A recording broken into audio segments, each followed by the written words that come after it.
Hello everyone, Zoltan here with Fireborn Knives. Today we're making a traditional Hungarian dish called Chicken Paprikash. It's something that my mom made when we were growing up all the time, and it is delicious. Definitely a crowd pleaser, 100% comfort food. Start by searing the chicken and adding some butter and really locking that flavor in. Once you have that going, it's time to dice up some onions. I used 1.5 of these really large, sweet yellow onions for this. I definitely like that sweet flavor that they give, so that is a must. Once the chicken's all seared, set it aside for later. Add the onions to the already chicken fried pot and start to brown them until they're soft. While that's browning, chop up a bunch of tomatoes. I like to use these little sweet grape tomatoes. Notice my knife that I'm using is one of my Patagonians, and it is still an absolute razor blade in the kitchen. Love it.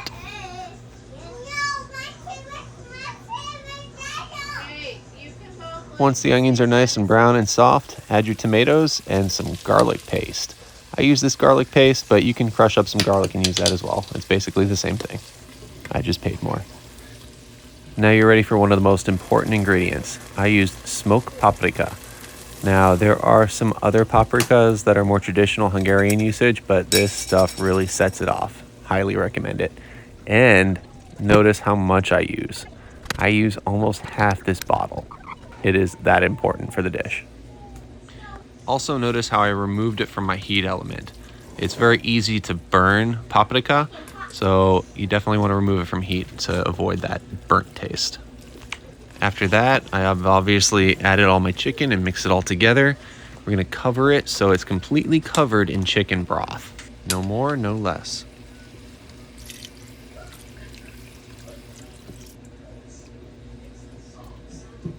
Once it's all stirred together and submerged, we put the lid on, turn down the heat, and let it simmer for about 40 minutes.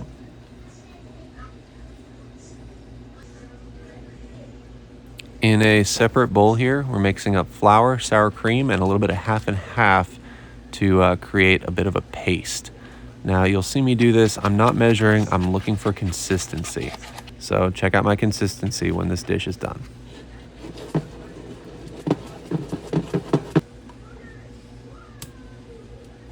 For this part, use a whisk because as you add flour and other ingredients, you really want to make sure that it's not clumping at all, because this is going to have to sit. So for this one, we're looking for a pretty thin consistency as we are going to mix it in with our final dish at the end. At this point, it's a perfect time to start your Nokedli. These are traditional Eastern European, German, Hungarian dumplings. So they're basically egg noodles. We're going to add some eggs, some flour, and a little bit of milk to get a proper consistency with this as well.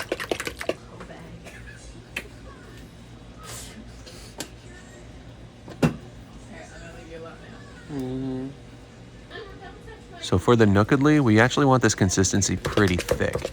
You'll see that as you continue to beat it and stir it, little tiny air pockets will start to open up and spider web.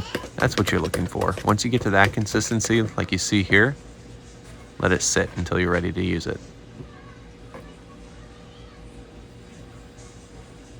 And now that we have some downtime, perfect time for a break.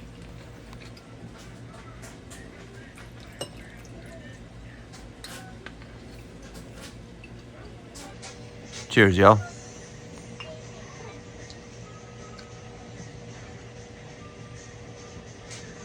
A lot of people think owning a high carbon steel kitchen knife is a lot of extra effort, and it's really not. All you really have to do is wash it, rinse it, dry it, and then add a little tiny layer of wax after you're done using them. And the only extra step is the wax.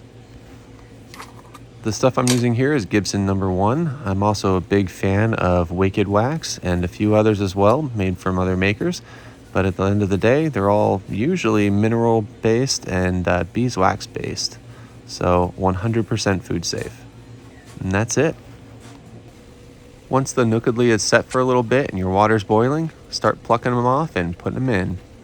Now you can tell when they're done because they tend to start to float. And if you have too many in there, pull off the floaters and keep going.